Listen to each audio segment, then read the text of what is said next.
Lorax by Dr. Seuss.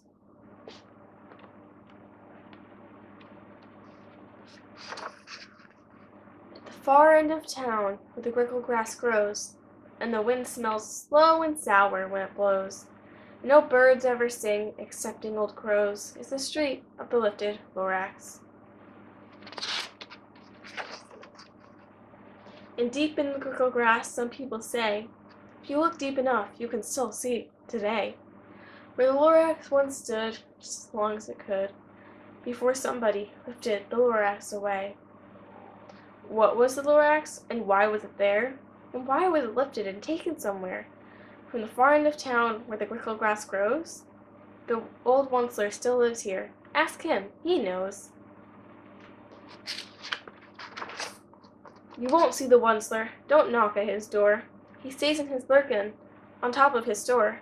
He lurks in his lurkum, cold under the roof, where he makes his own clothes out of muffed moof. And on special dank midnights in August he peeks out of the shutters, and sometimes he speaks, and tells how the Lorax was lifted away. He'll tell you, perhaps, if you're willing to pay.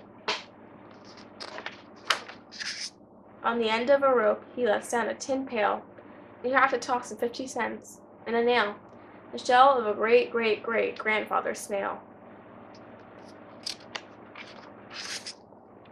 Then he pulls up the pail and makes most careful account to see if you paid him the proper amount. And he hides what you paid him away in the snub, his secret strange hole in his frivolous glove. And he grunts, I will call you by whisper-mophone, for the secrets I tell you are for your ears alone. Slup! Down slups the whisper-mophone to your ear, and the old Onceler's whispers are not very clear. Since they have to come down through a snurgly hose, it sounds as if he has small beads up his nose. Now I'll tell you, he says, with his teeth sounding gray, how the Lorax got lifted and taken away. It all started way back, such a long time ago, way back in the days when the grass was still green, and the pond was still wet, and the clouds were still clean, and the song of the swami swans rang out in space. One morning I came to this glorious place, and I first saw the trees, the trufflet trees, the bright-colored tufts of the trufflet trees, mile after mile in the fresh morning breeze.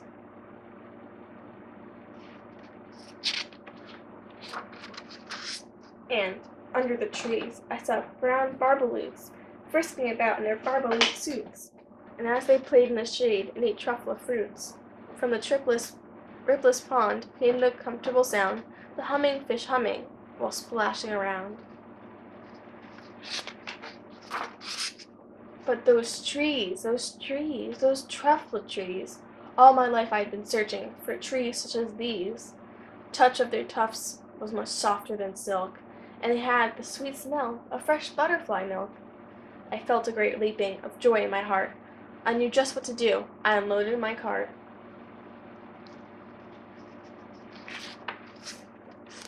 In no time at all I had built a small shop, and I chopped down a truffle tree with one chop. With great skillful skills and a great speedy speed, I took the soft tuft and I knitted a need.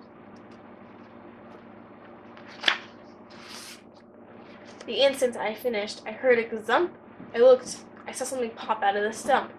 The tree I chopped down. What sort of a man? Describe him? That's hard. I don't know if I can. He was shortish and oldish and brownish and mossy, and he spoke with a voice that was sharpest and bossy. Mister, he said with a sawdusty sneeze, I am the Lorax. I speak for the trees. I speak for the trees have no tongues. And I'm asking you, sir, at the top of my lungs. He was very upset, as she shouted in puffs. What's that thing you made out of my truffle tuft?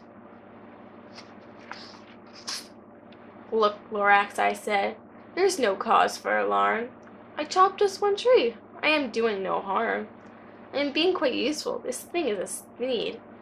Needs a fine something that all people need. It's a shirt, it's a sock, it's a glove, it's a hat.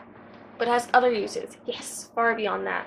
You can use it for carpets, for pillows, for sheets, or curtains, or covers for bicycle seats. The Lorax said, Sir, you are crazy with greed. There is no one on earth who would buy that fool need. But the very next minute I proved he was wrong, for just at that minute a chap came along, and he thought that the need I had knitted was great. He happily bought it for $3.98. I laughed at the Lorax. You poor stupid guy. You never can tell what some people will buy. I repeat, cried the Lorax, I speak for the trees. I am busy, I told him. Shut up, if you please. I rushed across the room, and in no time at all, built a radio phone. I put in a quick call. I called on my brothers and uncles and aunts, and I said, listen here. Here's a wonderful chance for the whole Onceler family to get mighty rich. Get over here fast. Take the road to North Nitch, turn left at Weehawken, sharp right at South Nitch. And in no time at all, in the factory I built, the whole Onceler family was working full tilt. We were all knitting needs, just as busy as bees, to the sound of the chopping of truffle trees.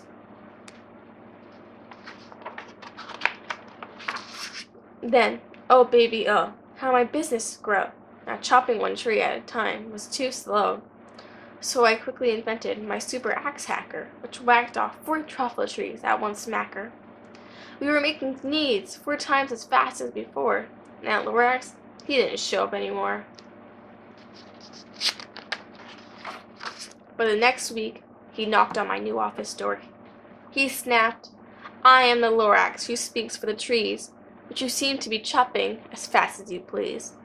But I am also in charge of the brown barbaloots, who played in the shade in their barbalous suits, and they happily lived eating truffle fruits. Now, thanks to your hacking my trees to the ground, there's not enough truffle fruit to go round. My poor barbaloots are all getting the crummies, 'cause they have gas and no food in their tummies. They loved living here, but I can't let them stay. They'll have to find food, and I hope that they may.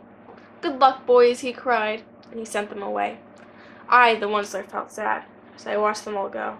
But business is business, and business must grow, regardless of crummies and tummies, you know. I meant no harm. I most truly did not. But I had to grow bigger, so bigger I got. I biggered my factory. I biggered my roads. I biggered my wagons. I biggered the loads. With needs that I shipped out, I was shipping them forth to the south, to the east, to the west, to the north. I went right on biggering, selling with needs, and I biggered my money, which everyone needs. And then, again, he came back. I was fixing some pipes, but that old nuisance Lorax came back with more gripes. I am the Lorax, he coughed and he whiffed. He sneezed and he snuffled, he snarled, he sniffed. Onceler, he cried with a querulous croak. Onceler, you're making such marvelous smoke. My poor swammy swans, why they can't sing a note. And no one can sing who has smog in his throat. And so, said the Lorax, please pardon my cough. They cannot live here, so I am sending them off. Where will they go? I don't hopefully know. They may have to fly for a month or a year to escape the smog you've smogged up around here. What's more, snapped the Lorax as dander was up, let me say a few words about the gluppity-glup. Your machinery chugs on, day and night without stop, making gluppity-glup. Also, sloppity-slop. And what do you do with this leftover glue? I'll show you, you dirty old Onceler man, you. You're glumping the pond where the humming fish hummed. No more can they hum, for their gills are all gummed. So I'm sending them off, while their future is dreary. They'll walk on their fins and get woefully weary, in search of some water that isn't so sneery. And then I got mad. I got terribly mad. I yelled at the Lorax, now listen here, Dad. All you do is yap, yap, and say, bad, bad, bad, bad. Well, I have my rights, sir, and I'm telling you, I intend to go on doing just what I do. And for your information, you Lorax, I'm figuring on biggering, and biggering, and biggering, and biggering. turning more truffle trees into needs, which everyone needs. And at that very moment, we heard a loud whack. From outside in the fields came a snicking smack on the axe of a tree. And then we heard the tree fall, the very last truffle tree of them all. No more trees, no more needs, no more work to be done. So, in no time, my uncles and aunts, everyone, all waved me goodbye. They jumped into my cars and drove away under the smoke-smuggered stars. Now all that was left beneath the bad-smelling sky was my big empty factory, the Lorax, and I. The Lorax said nothing, just gave me a glance. Just gave me a very sad, backwards glance, as he lifted himself by the seat of his pants. I'll never forget the grim look on his face when he hoisted himself and took leave of this place, through a hole in the smog without leaving a trace. And all that the Lorax left here in this mess was a small pile of rocks with one word, unless. Whatever that meant, well, I just couldn't guess. That was long, long ago, but each day since that day, I've sat here and worried away. Through the years, while my buildings have fallen apart, I've worried about it with all of my heart.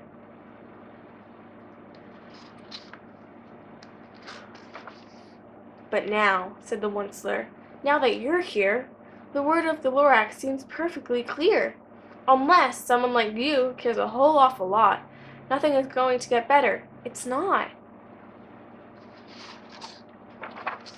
So, catch, calls the Onceler. He let something fall. It's a truffle seed. It's the last one of all. You're in charge of the last of the truffle seeds, and the truffle trees are what everyone needs. Plant a new truffle. Treat it with care. Give it clean water and feed it fresh air. Grow a forest. Protect it from axes that hack. Then the Lorax and all of his friends may come back. The end.